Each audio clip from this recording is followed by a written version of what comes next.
Hey everyone, in this video I'll show you how to draw on Notion in just a few quick steps.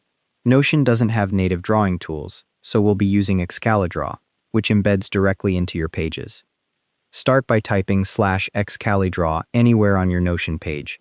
The / command menu appears inline at your cursor. You'll see the Excalidraw option show up in the menu. Press Enter or click it to select it. A URL input field will appear asking for an Excalidraw link. Now open a new browser tab and go to excalidraw.com. The Excalidraw drawing canvas loads.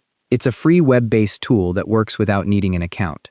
You'll see the drawing toolbar on the left side with all your tools: rectangle, circle, diamond, arrow, line, text, and a freehand pen for sketching. Go ahead and create whatever you need. Shapes, diagrams, freehand drawings, text labels, whatever works for you. Everything you draw appears on the canvas in real time.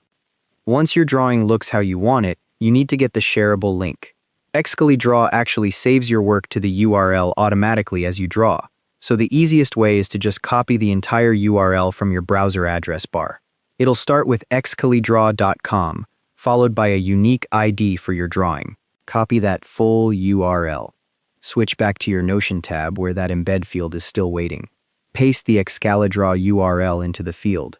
Notion recognizes it as an embeddable link and shows you a Create Embed button.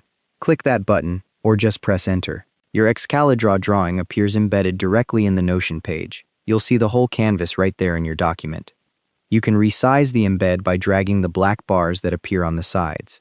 To move it around the page, hover over the embed and use the 6-dot handle icon to drag and drop it wherever you need it. If you want to edit the drawing later, just hover over the embed and click Original.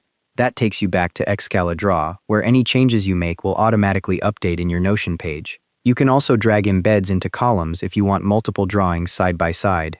Thanks for watching. Hope this helps with your Notion workflow.